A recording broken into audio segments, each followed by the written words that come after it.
안녕하세요. 간호사로 일하고 있는 30대 여자입니다. 낳아준 정보다는 키워준 정, 마음으로 낳은 자식이라는 말들이 있잖아요. 그저 핏줄이나 유전자로 이어진 관계보다는 사랑과 헌신으로 키운 관계가 더 돈독하고 끈끈하다는 뜻이겠죠. 하늘이 점 찍어준 부모 자식 사이만큼 개인의 상황에 따라 가족으로 묶인 관계도 그 무엇보다 따뜻하고 또 애틋해질 수 있지만 잘못하면 그 어떤 것보다 잔인해질 수도 있는 것 같습니다. 가족이라고 묶이긴 묶였지만 정말 남보다도 못한 관계. 제 사랑하는 남편이 이번에 그 관계에서 완전히 벗어나게 되었어요.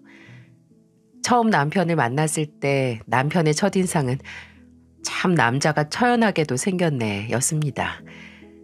지인의 친구였던 남편은 정말 우연하게 들어간 식당에서 처음 만나게 됐죠. 지인과 식사를 하고 있던 남편과 가볍게 인사를 나눈 게 전부인데 이상하게 그날 밤에도 다음날 아침에도 남편의 얼굴이 떠오르는 겁니다. 정말 이상하죠? 근데 다르게 생각을 하면 그때는 이게 운명인가? 이게 첫눈에 반한다는 건가? 하는 허무맹랑한 생각을 하기도 했어요. 깔끔하고 담백한 생김새에 마치 눈이 소복하게 내려서 조용해진 숲 같은 첫인상. 너무 시적인가요? 근데 정말 남편의 첫인상이 딱 그랬거든요. 계속해서 제 머릿속을 떠나지 않는 그 사람 때문에 저는 그 당시 별로 친하지도 않은 지인을 들들 볶아서 제발 한 번만 소개시켜달라고 애원을 했습니다. 근데 그 지인은 한숨을 푹 쉬더니 제게 그러는 겁니다. 걔는 누구 안 만나. 혼자 있는 게 제일 편한 놈이야. 라고 말입니다. 혼자가 안 편한 사람이 있나요? 근데 지인은 꽤나 단호했어요. 그렇게 그냥 포기를 해야 하나 했는데 운명은 역시나 제 편이더군요. 이제는 건너 얼굴만 본 사이가 아닌 환자와 간호사 사이로 다시 만나게 됐습니다. 알고 보니 제가 일하고 있는 병원 근처 대기업에 다니고 있었더라고요. 병원 점심시간이 막 되어갈 때쯤 나타난 남편의 얼굴을 보고 제 머릿속에 종이 울렸죠. 이건 하늘이 돕는 기회다. 정말 지금 놓치면 천하의 멍청이다 하고요. 다행히 남편도 제 얼굴을 기억하고 있더라고요. 몸이 안 좋았는데 회사 점심시간에 점심도 포기하고 병원에 들른 거였어요. 그런데 얼굴을 보고 반갑게 인사를 할 만한 사이는 아니라고 생각을 했는지 가볍게 목례만 하더군요. 안녕하세요. 어떻게 이렇게 또 만나네요? 네, 그러네요. 여기서 일하시는지 몰랐어요. 이 근처에서 일하시나 봐요. 여기 주변에 회사가 많긴 한데. 근데 어쩌죠? 지금 병원 점심시간이라서 1시간 후에 오셔야 진료 볼 수 있는데. 어쩔 수 없죠 뭐. 박관, 나 밥 먹고 와요. 원장님, 잠시만요. 저는 이 기회를 놓칠 수 없어서 점심을 먹을 생각에 신난 원장님을 붙잡았습니다. 어리둥절해하는 원장님에게 작은 소리로 말했어요. 평생 은인으로 모실 테니까 저 사람 진료 좀 봐달라고요. 평소 이런 부탁은 절대 하지 않고 원리 원칙을 따지는 제가 세상 애절한 표정으로 부탁을 하니 원장님은 하는 표정을 짓더니 짓궂은 표정으로 알겠다고 하셨습니다. 저의 점심시간과 원장님의 점심시간까지 희생해가면서 남편에게 눈도장 제대로 찍었네요. 그 후로 일하는 곳이 가까운 저희는 종종 마주쳤습니다. 출근길에도 점심시간에도 퇴근길에도 확실히 얼굴을 자주 보니까 조금이라도 정이 든 건지 어쩌다 퇴근길에 남편을 만나서 남편이 저를 차로 데려다 준 적이 있었거든요. 저는 그 자리에서 남편에게 제 속마음을 넌지시 털어놓았어요. 사실 처음에 준호 씨 봤을 때부터 마음에 있었고 지금까지 계속 수작을 부렸던 거라고요. 근데 남편도 어느 정도 제 마음을 알고 있었던 건지 그렇게 많이 놀라지 않더라고요. 제 고백에 불편해하는 눈치는 아니었지만 진지한 표정으로 제게 말했습니다. 가희 씨, 너무 좋은 분인 거 아는데 제가 지금은 사람을 만날 생각이 없어서요. 그럼 친구는 어때요? 그냥 친구로 지내요. 이렇게 만나면 집에도 데려다 주고 만나면 밥도 먹고 또 점심시간에 병원 진료도 보게 해줄 수 있는 친구요. 태어난 제 말에 남편은 호탕하게 웃었고 그렇게 친구부터 시작했어요. 남편은 문턱이 높은 만큼 참 어려운 사람이었습니다. 예민하거나 까다로운 게 아니라 뭐랄까요? 좀 보이지 않는 선이 많은 사람이었죠. 친구가 되고 거의 반년 만에 연애를 했는데 연애 초반에도 어딘지 전보다 가까워진다는 느낌이 안 드는 거예요. 그런 사람에게는 그저 시간이 약이라고 생각을 했죠. 그냥 저도 저 나름대로 진심으로 대하면 언젠가는 저 철옹성이 열리겠지 하고 기다렸습니다. 남편은 저와 연인이 되고 1년 정도 지났을 때 저를 보고 이 사람이라면 결혼하고 싶다는 감정을 처음 느꼈을 때 제게 자신의 모든 걸 보여줬습니다. 본인의 사소한 것까지 기억하는 저를 보고 처음으로 결혼을 생각했고 또 본인의 자취방에 먼저 와서 너무 편하게 TV를 보고 있는 저를 보고 결혼을 생각했다고 하더군요. 또 제가 먼저 가족 이야기를 덤덤하게 털어놨을 때 저와의 진지한 관계를 꿈꿨다고 하더라고요. 저한테는 몸이 조금 불편한 남동생이 있었는데 남동생은 다리 두 쪽 길이가 달라서 군대도 못 갔고 평소 길이를 맞춰주는 신발을 신고 다니거든요. 일상생활에 큰 문제는 없지만 어렸을 때는 그걸로 놀림도 참 많이 받았어요. 그래서 한 번은 제가 남동생 얘기를 하면서 걔 초등학교 때 내가 매일 업고 다녔다. 사내 놈이 눈물도 많아서 놀림받아서 울면 내가 방까지 직접 찾아가서 놀린 애들 전부 혼내줘서 내 별명이 선생님들 사이에서 쌈딱 누나였다 하는 얘기를 웃으면서 했어요. 그 이야기의 어느 부분이 남편의 마음을 움직였는지 남편은 그 후로 조금씩 본인 이야기도 털어놓기 시작했습니다. 마음 편히 들어주는 사람이 있으니까 마치 몇 년을 억눌러 왔던 댐이 무너지는 듯 속 얘기가 콸콸콸 쏟아지더군요. 그런데 남편의 살아온 얘기를 듣다 보니까 왜 이 사람에게 다가가는 문턱이 그리도 높았는지 충분히 납득이 됐습니다. 나 초등학교 입학했을 때쯤 어머니가 돌아가셨거든. 그래서 어머니에 대한 기억은 얼마 없어. 그냥 어머니 손잡고 동네 산책하고 대공원 가고 집에서 어머니가 해준 반찬 투정하는 정도? 그리고 어머니가 동네에서 작게 아동복 가게를 했는데 매일 거기 가서 어머니랑 같이 있었던 거. 근데 이제 막 초등학교 들어간 애가 부모님의 죽음을 얼마나 이해했겠어. 내가 어머니 빈자리가 어떤 의미인지 다 깨닫기도 전에 아버지는 재혼하셨지. 새어머니도 재혼이라서 딸을 데리고 왔거든.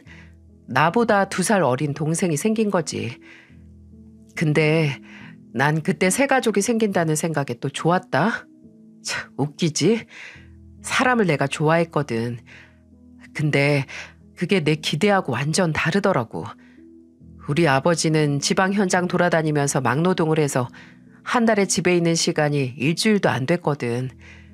그래서 늘 집에는 나랑 새로운 식구가 된 모녀 이렇게 셋만 있었어.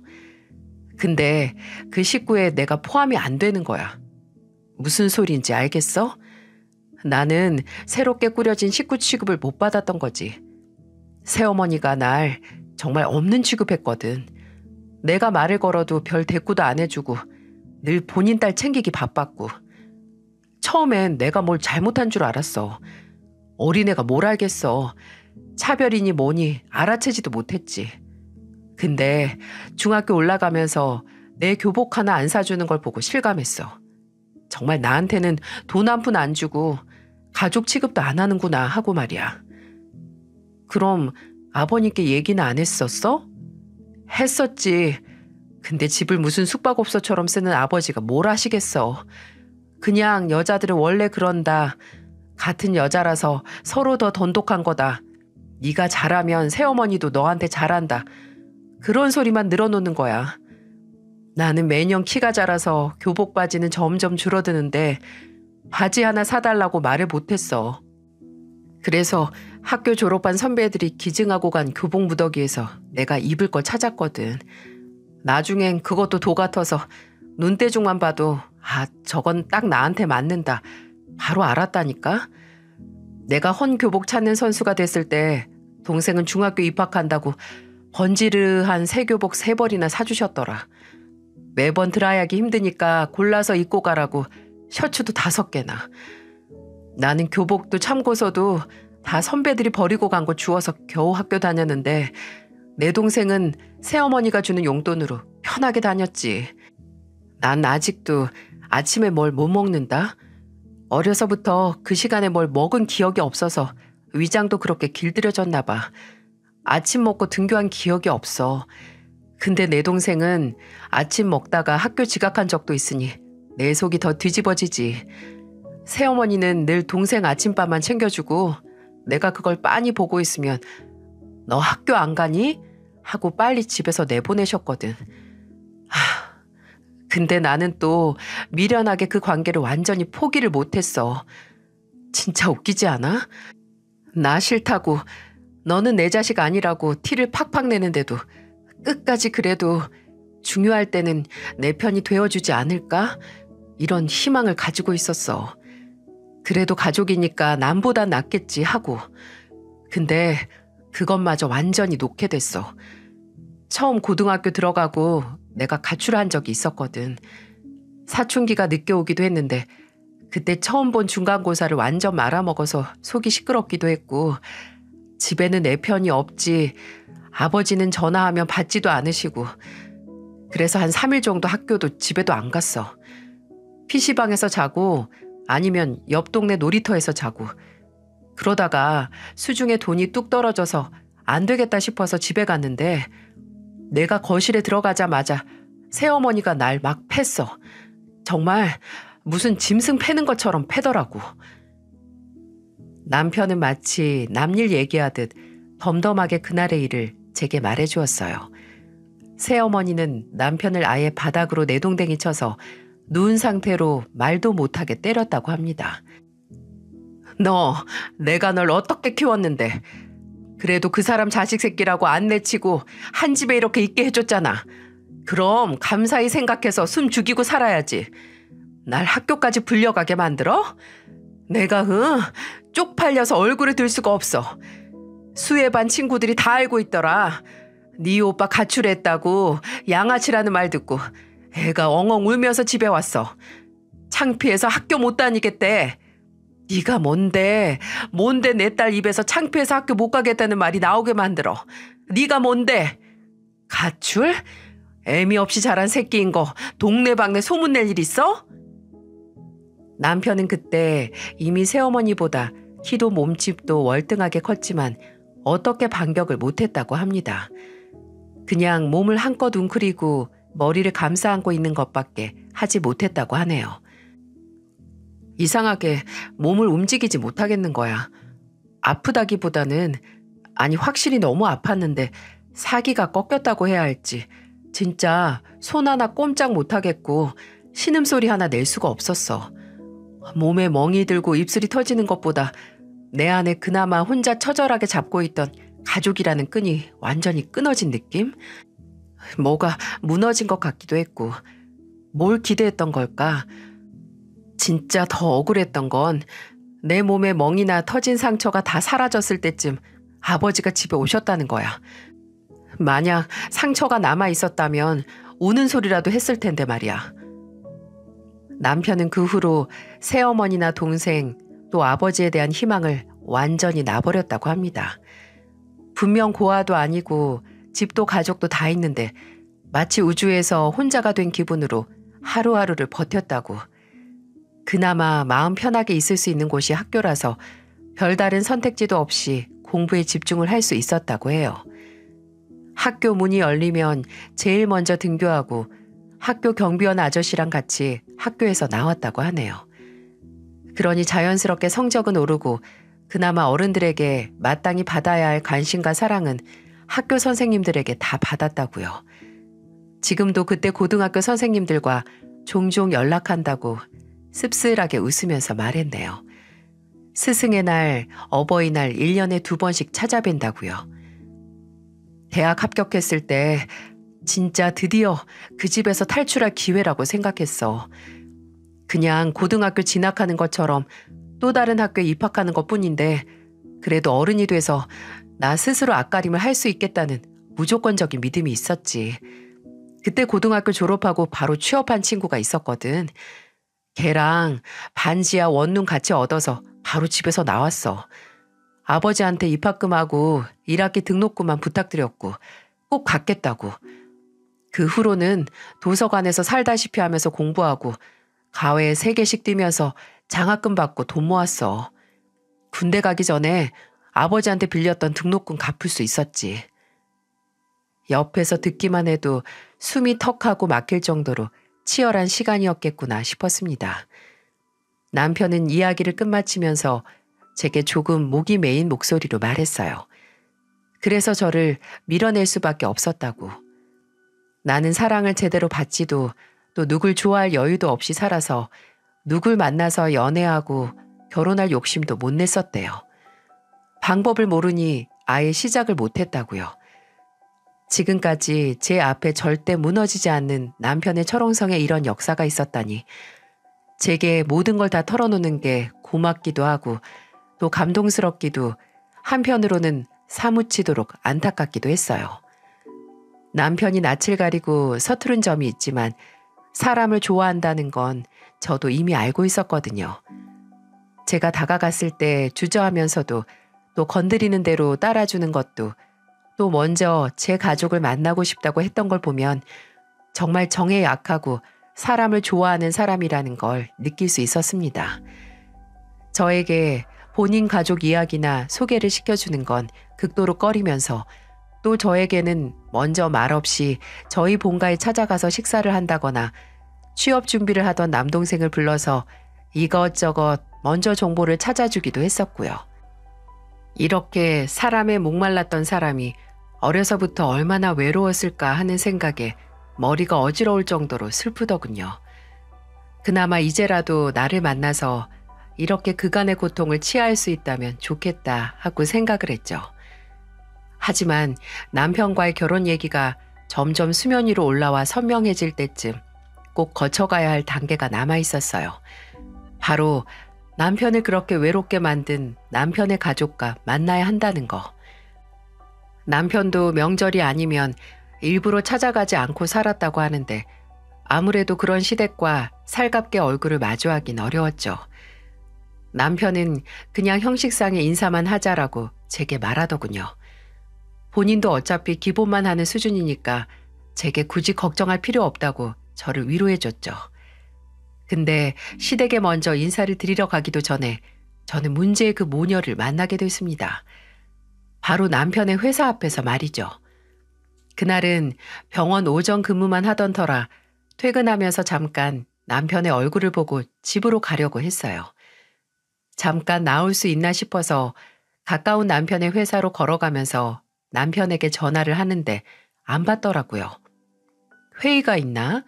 아니면 너무 바쁜가 싶어서 얼굴 못 보고 가겠구나 했는데 남편 회사 앞 작은 광장에 남편이 서 있는 겁니다. 반가워서 달려가기도 전에 남편이 누군가와 함께 있는 게 보였죠. 멀리서 봐도 어딘지 분위기가 안 좋아 보였는데 나이가 좀 많은 중년의 여성 한 명과 제 또래로 보이는 예쁘장한 아가씨가 남편과 언쟁을 하는 걸로 보였습니다. 바로 알았죠. 아, 설마 저 사람들이? 어린 시절 남편을 외로움에 허덕이게 했던 그 모녀인가 했습니다. 주변이 시끄러워서 대화를 제대로 듣지 못했지만 대충 이런 내용이었어요. 대기업 간 아들 키워놓으면 뭐하나, 덕도 못 본다. 엄마가 너 보러 이 먼 곳까지 와야겠냐.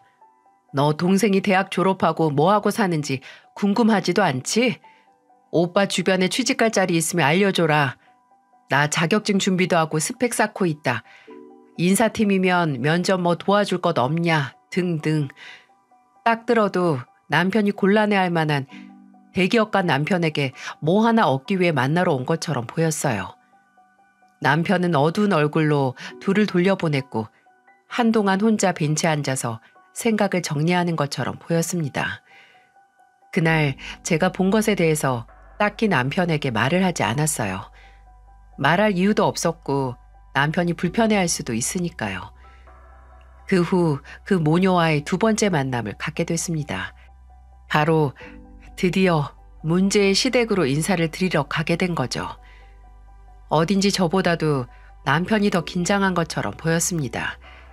마치 본인의 치부를 완전히 드러내게 된 사람처럼 뻣뻣하게 굳어서 보기 어찌나 안쓰럽던지요. 저는 남편에게 걱정 말라고 오늘 무슨 일을 겪고 뭘 보든 당신에 대한 마음 하나 안 변할 거고 나는 시댁을 보고 크게 실망을 해도 오히려 그런 환경에서 이렇게 훌륭하게 자란 당신이 더 대단해 보일 거라고요. 그렇게 자신만만하게 들어간 시댁에서 저는 인류애를 한 스푼 상실하고 말았습니다. 내가 준호제에 서울 명문대 보내고 대기업까지 보냈다고? 동네에서 엄마들 사이에서 유명인이었어. 어떤 엄마는 제발 비법 좀 알려달라고 밤낮 안 가리고 우리 집에 와서 사정했다니까. 그 집 아들이 대학도 삼수해서 들어가서는 군대도 못 가고 몇 년째 취업에 매달렸거든. 근데 그게 어떻게 비법을 전수한다고 되니? 다 처음부터 환경이 뒷받침이 돼야 하고 머리는 타고난 거지. 안 그러니 준호야? 내가 준호 친엄마는 아니더라도 정말 마음으로 낳아서 지극정성이었거든. 없던 아들 생겨서 힘들긴 했어도 우리 준호가 날 잘 따라주기도 했고. 며느리 될 사람 앞에서 재혼해서 얻은 자식 명문대 보내고 대기업 보냈다고 자랑하는 시어머니. 저는 그 뻔뻔스러움에 밥이 코로 들어가는지 입으로 들어가는지 구분도 못했습니다. 남편에게 들은 게 소설인지 지금 시어머니가 제 앞에서 침을 튀겨가며 자랑하는 얘기가 소설인지 분간을 못할 정도였어요. 울 오빠 고지식하고 사람 진짜 재미없죠? 옛날부터 그랬어요. 뭐가 불만인 건지 집에서도 입 꾹 다물고 가만히 있고 방에서 잘 나오지도 않았어요. 뭐 이제 와서 생각해보면 사람이 그렇게 좀 이기적인 구석이 있어야 출세하나 봐요. 가족은 그냥 뒷전에 연락도 잘 안 하고. 그게 누구 때문이겠어요? 시누이가 얄밉게 남편 흉을 보는데 남편이 시댁에 연락을 잘 안 하고 말수가 적은 게 모두 본인들 잘못이라는 생각을 눈꼽만큼도 못하고 있더군요. 원래 당한 사람만 알고 한 사람은 모른다고 하잖아요. 딱 그 짝이었어요. 시아버지는 두 모녀가 쌩글쌩글 웃으면서 얄미운 소리를 해도 그저 입국 다물고 반주를 하시기 바빴고요. 새삼 이런 집에서 혼자 제정신인 남편이 놀라울 따름이었죠. 근데 아가씨는 지금 무슨 일 한다고 했죠? 대학 졸업한 지 꽤 됐다고 들었는데. 아, 지금은 그냥 쉬면서 일 찾고 있어요. 어차피 결혼하면 그만둘 거라서 그렇게 전력으로 일할 곳 찾고 있는 것도 아니고요. 어? 그럼 그냥 아르바이트를 하는 게 낫지 않아요? 어머, 그래도 사람이 그냥 아르바이트로 시간 때우긴 아깝지. 우리 딸이 힘들게 대학 졸업장도 땄는데. 그렇긴 하죠. 사람 일 어떻게 될 줄 알고. 요즘 여자들도 결혼해도 경제권 꽉 쥐고 있어야 한다고 하잖아요. 그럼 아가씨 전공은 뭔데요? 디자인이요. 패션 쪽이요. 아, 진짜 취업하기 어렵겠다. 디자인 쪽은 특히 패디면 진짜 바늘 구멍이라고 들었거든요. 뭐 저 하나 일할 곳 어디 없겠어요. 그래서 요즘 오빠한테 자리 좀 소개시켜달라고 조르고 있어요. 근데 오빠는 눈 하나 꿈쩍 안 하는 거 아세요? 진짜 못됐어. 오빠가 어떻게 대기업에 사람을 꽂을 수 있겠어요. 아가씨 진짜 재밌다. 요새 대기업 간부들이 본인 자식들 꽂아도 뉴스에 다 나오는 세상이잖아요. 근데 인사팀 사람이 면접 비리 저지르면 더 큰일 나죠. 우리 아가씨 감 잃기 전에 빨리 사회생활 시작해야겠네. 그렇죠, 어머님? 그렇게 철없다는 걸 돌려 창피를 줘도 제 속은 풀리지 않았어요. 남편이 입 다물고 조용히 있다고 해서 지금까지 남편 홀로 꾹 참아가면서 읽은 모든 걸 마치 본인들이 조력해서 이뤄낸 것처럼 지분을 챙기려고 하다니 제 속이 뒤집히다 못해 그 자리에서 확 상을 엎어버리고 싶었어요. 그날 인사를 하고 남편이 집으로 저를 데려다 주는 길에 저는 울분을 폭발시켰습니다. 제정신이 아닌 것 같다. 뭐가 저렇게 뻔뻔하냐. 낯짝이 두꺼워서 좋겠다. 사람은 저렇게 어깨가 말랑하게 살아야 오히려 오래 살 거다 등등. 제가 남편을 대신한 것처럼 열을 내니까 남편은 그냥 웃고 넘겼습니다. 마치 이렇게 당해온 것들이 일상인 것처럼 말이죠. 시어머니는 남편이 막 대기업에 입사했을 때 대기업에 간 아들 이름 대고 동네 여기저기서 돈을 빌리고 다녔다고 해요. 외상도 하고요. 진짜 어이가 없지 않나요? 도리나 의무는 전혀 하지 않고 그저 권리나 누리려고 하는 꼴이 말입니다. 팥쥐 모녀처럼 뻔뻔스런 두 사람의 행태는 저와 남편이 결혼하고 난 후에 더 심해졌어요. 결혼하고 1년 정도 후에 아이를 낳자마자 남편이 회사를 그만두고 대학 선배와 스타트업 기업을 설립했거든요. 몇 년을 고민하던 끝에 용기를 내서 사업을 시작한 거죠. 근데 남편이 그 선배와 공동대표가 되자마자 시누이가 득달같이 연락을 해서 하는 말, 오빠, 나 오빠 회사에 취업하면 안 돼? 대표 소리 듣는 오빠 덕 좀 보자. 아니, 이제 막 시작한 회사에서 심지어 아무런 관련 없는 패션 디자인 전공하고 제대로 된 회사를 다닌 경력 하나 없는 시누이를 뭘 보고 취업을 시켜주나요? 시어머니까지 남편한테 찾아와서는 다른 거 안 되면 리셉션 데스크에라도 앉히라고 하는데 그때는 회사 연지 얼마 되지도 안 됐던 터라 리셉션 자리도 없었습니다. 남편이 시누이에게 블라인드 고용해서 최종 합격하면 취업시켜주겠다라고 하니까 몇 달 연락도 안 했죠. 두 모녀가 아주 크게 토라진 겁니다. 그것도 몇 달 후에 주머니 사정이 여의치 않았을 때 도로 연락을 했어요. 둘이서 태국 여행인지 뭔지 가고 싶은데 돈 좀 보태달라고. 그저 지들 아쉬울 때만 찾는 그런 인간들이었죠. 남편의 사업이 어느 정도 안정기에 들어섰을 때 시어머니의 콧대는 하늘을 찌르기 시작했어요. 회사 대표 아들을 뒀다고 아주 기세등등해져서 여기저기 남편 이름을 팔고 다니기 바빴죠. 그 당시 시아버지는 상가 건물 경비 일을 하고 계셨고 시어머니는 일을 안 하고 계셨는데 시아버지에게 이제 일 그만두라고 아들이 사업하는데 멋없게 왜 일을 하냐고 하기도 했어요. 누가 들으면 남편이 사업해서 3대가 먹고 살 정도로 돈방석에 앉은 줄 알겠더라고요. 남편은 그래도 아버지가 계시는 집이니까 생활비 명목으로 매달 용돈을 보내드리긴 했거든요. 종종 시댁이 있는 동네에 가면 모르는 어르신들이 준호 엄마 며느리 아니냐고 요즘 돈 좀 만진다며 하면서 말을 걸어오기도 했습니다.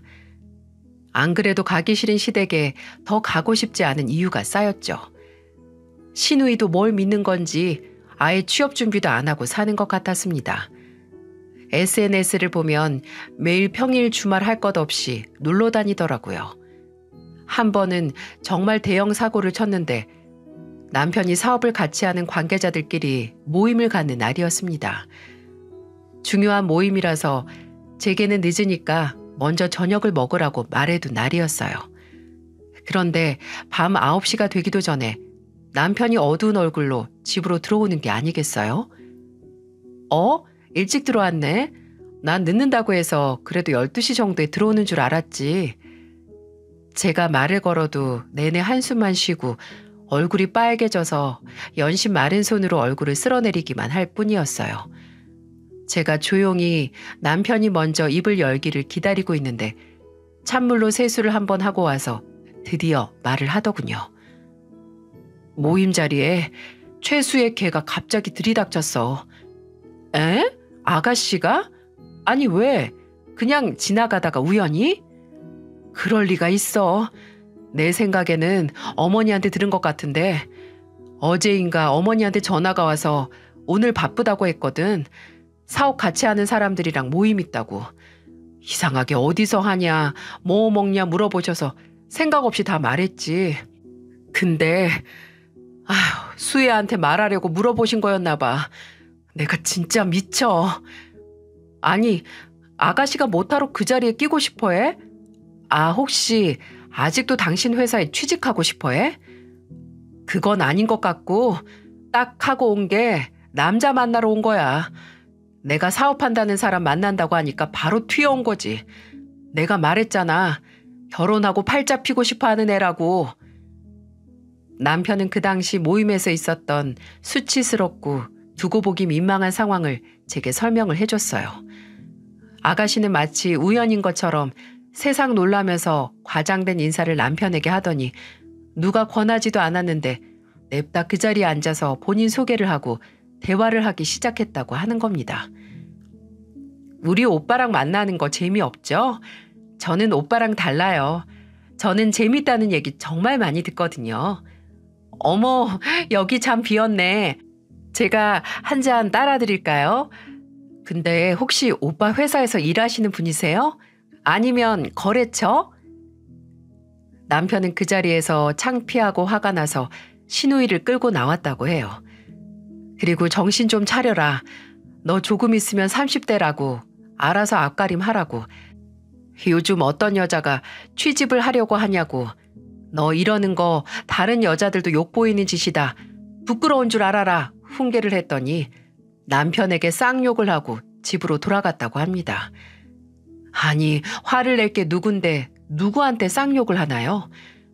오빠가 사업상 만난 모임에 갑자기 나타나 그렇게 회방을 놓다니 정말 기상천외할 정도로 비상식적인 행동 아닌가요? 그 후로도 몇 번 남편은 시어머니에게 시달렸습니다. 네 동생이 너 생각해서 간 자리에서 그렇게 창피를 주냐? 동생이 잘 되는 게 그렇게 배가 아프냐? 헛소리를 해대서 남편이 그냥 무시하고 끊어버렸죠. 그런 방법으로 잘 된 동생이면 내가 안 보는 데서 알아서 잘 되라고 하니까 시어머니가 아무 말도 못 하시더라고요. 그때 모임이 정말 중요했던 게 그 당시 남편 사업이 조금 주춤할 때였거든요. 사업 시작하고 한 4년 정도 지나서 안정기인가 싶었는데 그게 아니었던 거죠. 함께 사업을 했던 공동대표인 사람도 갑자기 발 뺀다 난리를 쳐서 남편이 새 거래처를 뚫기 위해 홀로 고군분투했던 때였어요. 그런데 그 자리를 시누이가 그렇게 망쳐버리니 남편이 머리 끝까지 화가 날 수밖에요. 근데 이렇게 제 눈에 찰 돈 많은 신랑감 사냥을 하느라 찬물 더운 물 안 가리던 시누이가 드디어 제 짝을 찾게 됐습니다. 대체 어느 불쌍한 남자가 신세 망칠까 했는데 대기업 연구원으로 돈 꽤나 잘 벌고 괜찮은 집안 사람이라고 시어머니가 아침 대바람부터 전화를 해서 자랑을 하시더라고요. 연애한 지 아직 몇 달 안 됐을 때부터 이미 사위 돈으로 효도관광할 생각하는 시어머니를 보면서 혀를 끌끌 찼죠. 그렇게 좋아서 당장 하늘로 날아갈 것 같은 시어머니를 보니 마치 저희 집의 행복을 시어머니와 시누이에게 뺏긴 기분이었어요. 남편의 사업이 다시 살아날 기미가 안 보여서 더 그랬겠죠. 공동대표는 잠수 타서 사라지고 당장 직원들 월급을 줘야 하는데 매달 적자인 상황에 자금은 이미 다 떨어져서 바닥을 보인 터라 남편의 눈앞은 깜깜했을 거예요. 그나마 몇 달 제가 번 돈으로 저희 집 식구들이 살긴 했어도 그저 마른 우물에 물 채워넣는 꼴이었어요. 남편은 계속되는 경험난에 아예 사업을 접기로 했습니다. 정리할 것 정리해서 마지막으로 직원들에게 월급 겸 퇴직금을 나눠주고 저와 남편의 공동 명의로 된 아파트도 정리해서 작은 빌라에 월세로 들어가게 됐죠. 당장 180도 달라진 일상생활에 아직 어린 아들에게 너무 미안하고 남편이 원망스럽기도 했어요.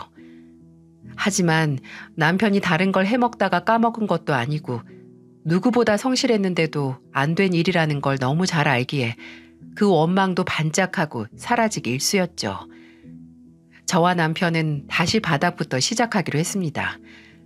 그나마 제가 계속 일하고 있으니 다행이었어요. 남편은 일단 경력을 살려서 예전 직장 동료의 도움으로 단기 프로젝트에 투입이 돼서 일했습니다. 그나마 예전의 연이 남아있어서 어찌나 다행이던지요. 저도 남편도 앞으로 몇 년은 허리띠 바짝 졸라매고 살아야 할 각오를 했습니다. 근데 어디에나 큰 장애물은 있기 마련이죠. 그런데 이 장애물은 평생 남편의 앞길을 자갈밭, 지뢰밭으로 만들었던 그 장애물이었기에 더 넌덜머리가 났습니다. 말 안 해도 다 아시겠죠? 그 팥쥐 모녀 두 사람 말입니다. 저희 집은 힘든 시기를 보내고 있었지만 시어머니와 시누이 입에는 미소가 떠나질 않았어요. 왜냐하면 시누이가 드디어 그 대단한 집안의 연구원이라는 사람과 결혼 날짜를 잡았거든요. 듣자 하니 시어머니 되는 사람이 서울에 건물을 갖고 있는 꽤 재력가 집안이라고 하더군요. 참, 한 우물만 판 결과가 이건가 싶더라고요. 씁쓸하긴 했어도 별다른 생각은 안 들었어요. 그저 알아서 살면서 이제 남편이나 제게 관심을 아예 끄고 살길 바랬죠. 그런데 시어머니나 시누이나 결혼을 준비하면서 저와 남편에게 은근히 눈치를 주더라고요. 그래도 동생 결혼인데 혼수 안 해주냐. 요즘 이런 TV 선물 많이 하더라. 냉장고도 좋다. 근데 한다면 김치 냉장고가 좋겠다. 등등.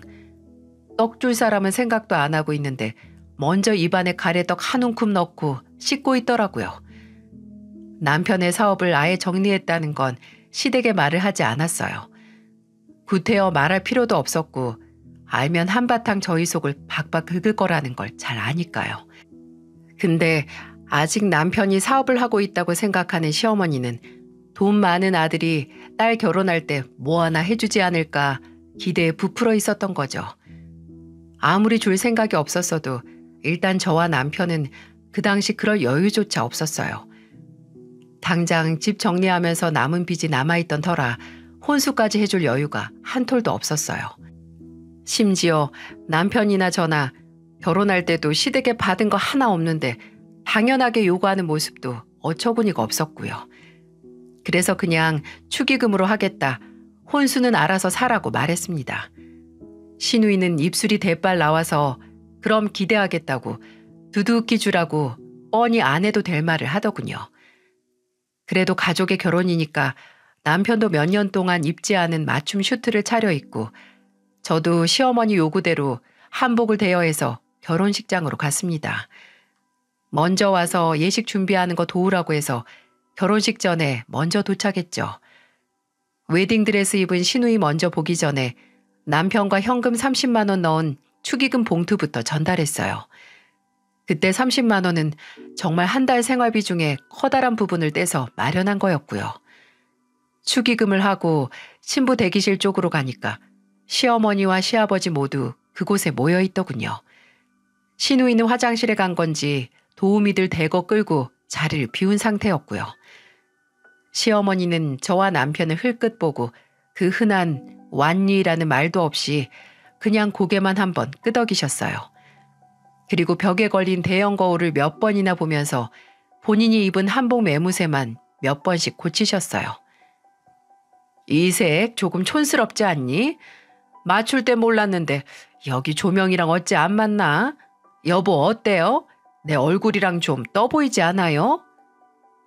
사람 아는 척도 안 할 거면 뭐하러 일찍 오라고 하셨는지 모르겠더군요. 그냥 사람 한 번이라도 더 부리려고 하신 거죠. 제게 별다른 말도 안 하셔서 저는 일단 구석에 있는 의자에 아들을 앉히고 가방에 가져온 주스팩 하나 꺼내서 들려줬습니다. 지루할 테지만 얌전히 앉아 있으라고요. 주스팩에서 나온 빨대 쓰레기를 들고 쓰레기 버릴 곳을 찾아 두리번거리고 있는데 사람을 계속 무시하던 시어머니가 슬금슬금 제 쪽으로 오시더라고요. 그리고 제 어깨를 한번 본인 어깨로 쓱 밀치면서 물으셨습니다. 예, 너네 축의금 얼마 넣었니? 큰 거 한 장은 넣었어? 아니면 2장? 축의는 홀수로 한다고 하는데 여유 있으면 3장 넣지. 그렇죠. 제일 궁금하고 제게 물을 건 그것뿐이셨겠죠.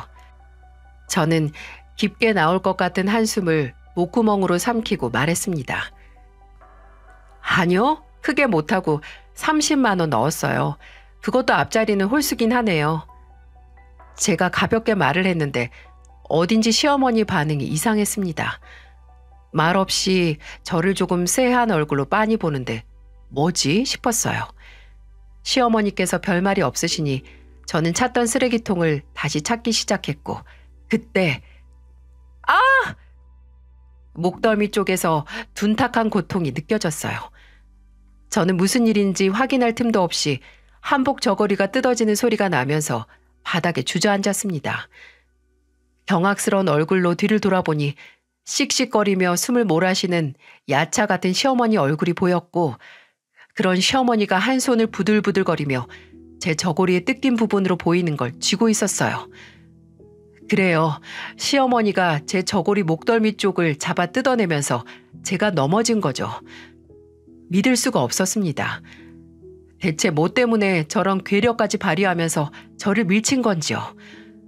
그 모습을 모두 본 남편과 아들, 시아버지까지 제 쪽으로 달려오면서 소리를 쳤어요. 여보 괜찮아? 어머니, 이게 무슨... 여보, 당신 이게 지금 뭐 하는 짓이야? 새 아기 옷을 왜 잡아 뜯어? 엄마 괜찮아? 신부 대기실에 있던 식장 직원들까지 제게 와서 부축해 주는데 얼굴이 다 화끈거렸어요. 시어머니는 그러던지 말던지 아직도 화를 억누르지 못한 표정으로 저와 남편에게 삿대질을 해가면서 소리를 지르기 시작했어요. 30? 동생 결혼식에 고작 30을 해? 내가 딸 결혼식에 고작 30을 받자고 내 자식도 아닌 너를 평생 먹여 살린 줄 알아? 당신 지금 준호네가 축의금 적게 했다고 이러는 거야? 제정신이야? 내가 뭘요? 내가 절 어떻게 키웠는데 그깟 푼돈을 내놓고 뭐가지 빳빳하게 하고 있어? 야, 너 은혜를 이딴 식으로 갚니? 그래도 길러준 정이 있다고 조금 잘 나간다고 유세 떨어도 봐줬더니만 이건 해도 너무하잖아. 푼돈 가져올 거면 그렇게 건방이나 떨지 말던가. 그렇게 시어머니 헛소리가 고래고래 퍼지는 신부 대기실은 무거운 웨딩드레스를 도우미의 도움으로 질질 끌고 오는 시누이와 그 뒤로 시누이의 시부모님으로 보이는 분들이 들어오고 있었습니다. 시어머니 고함 소리를 듣고 눈이 동그래져서 충격을 많이 받은 것 같았어요. 하지만 지금 속에 안 차는 축의금으로 눈이 뒤집힌 시어머니에게는 아무것도 보이지도 또 들리지도 않았죠. 엄마, 지금 뭐 하는 거야? 내가 너 알아봤다. 어려서부터 영악해 빠져가지고 이기적으로 지 실속만 챙기고 가족은 늘 뒷전이었지. 너는 내가 평생 정이 안 갔어, 정이. 어쩜 그렇게 이기적이고 매사에 너밖에 몰라? 나랑 내 딸이 어떤 마음으로 너를 가족으로 들였는데. 그 입 제발 좀 다물어요. 악을 쓰는 시어머니에게 남편이 참지 못하고 반격을 시작했습니다. 남편은 주저앉은 저를 한쪽 팔로 안고 있다가 시어머니에게 위협적으로 다가갔어요. 당신이 날 언제 먹여 살렸어? 당신이야말로 진정 날 가족으로 생각한 적이나 있어? 뭐야? 준호야, 난 단 한 번도 당신한테 따뜻한 손길이나 눈길 받은 적 없어. 매달 우리 아버지가 피땀 흘려서 버는 생활비? 한 번도 제대로 내 입으로 들어온 적이 없었다고. 당신 나 중학교 입학하고 고등학교 입학했을 때 교복이나 책가방이나 신발 제대로 된 거 사준 적 한 번이나 있어? 없잖아. 그렇다고 급식비를 제때 줬어? 나는 매달 교무실에 불려갔어. 급식비도 밀리고 학비도 밀려서. 나중에 나 불쌍하게 생각한 담임 선생님이 대신 내준 적도 있어. 그렇게 집에서 밥 한 공기만 더 먹어도 눈치만 줬으면서. 뭐? 키워주는 애? 나는 차라리 고아로 있었던 게 나아. 뭐? 이 빌어먹을? 정신없이 쏟아지는 남편의 폭언에 시어머니는 다시 손을 치켜들었습니다.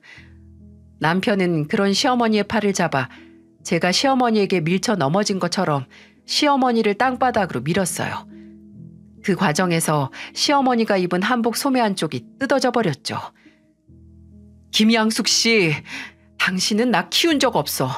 주제 파악 좀 해. 당신은 자식을 키워선 안 되는 사람이야.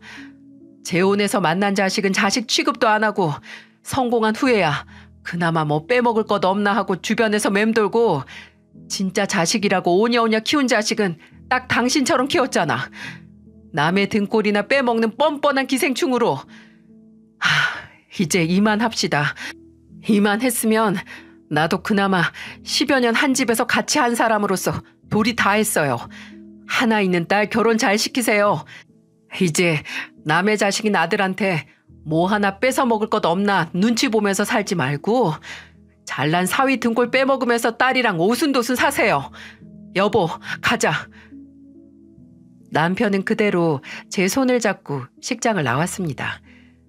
그 순간 남편과 시아버지가 눈이 마주친 것 같았는데 시아버지는 먼저 눈길을 피했어요. 식장을 나오면서 뒤에서 시어머니가 온갖 욕으로 저주를 퍼붓고 시누이가 통곡을 하는 소리가 들리긴 했어도 저도 남편도 뒤돌아보지 않았죠. 남편은 집에 도착하자마자 바로 모든 기력을 쓴 사람처럼 기절하듯 잠들었습니다. 그리고 7시간을 아주 깊게 자더군요. 그리고 일어나서 비척비척 거실로 나와서 말했습니다. 마치 꿈을 꾼 것 같아. 남편은 그날 식장에서 있었던 사건이 마치 꿈 같았다고, 내가 지금까지 꿈꿨던 복수를 한 것 같다고 하더군요. 지금껏 계속 시어머니나 시누에게 온갖 폭언을 내뱉고 뒤도 안 돌아보고 돌아서서 평생 만나지 않는 꿈을 꿨는데 이제야 그 순간이 이루어졌다고 말이죠. 저는 남편에게 참 보잘것없는 꿈이라고 말했습니다. 그 말을 들은 남편은 바람 빠지는 소리를 내며 웃었고 저도 그 모습을 보면서 웃었어요. 남편은 결혼 전에 제게 가족 이야기를 털어놓으며 처음으로 시어머니에게 맞았던 날 가족에 대한 희망을 버렸다고 했는데 아니었던 거죠. 저와 결혼을 하고도 시어머니와 시누이가 있는 가족이란 울타리에서 완전히 빠져나오지 못하고 있었던 것 같다고 했습니다. 그렇게 일주일 정도 아무 생각 없이 그저 일상을 살았어요. 근데 남편이 평소보다 늦게 집에 들어오더군요. 종종 밤에 대리운전을 하기도 해서 그런 줄만 알았는데 시아버지를 만나고 왔답니다. 둘이서 술 한잔 했다고 알딸딸한 얼굴로 말하더군요. 남편은 어딘가 초월한 얼굴로 말했어요. 아버지도 그때 사는 게 힘들고 지쳐서 나 신경 쓸 겨를이 없으셨대. 그나마 새어머니한테 날 맡기면 알아서 잘 자라겠지 하고 그냥 있었다고. 내가 새어머니에 대한 어떤 말을 해도 그냥 나 하나 참으면 우리 가족은 아무런 문제 없으니까 그냥 내 입만 막았다고 하시더라. 이번에 그게 미안하다고. 그동안 내 상처가 골마서 터질 것도 몰랐고 또 본인이 평생 같이 산 여자가 이렇게까지 악질인 줄도 몰랐다고 용서해달라고 하셨어. 싫다고 했어. 아버지도 새어머니만큼 날 학대했던 거라고 하고 그냥 술 먹고 나왔어.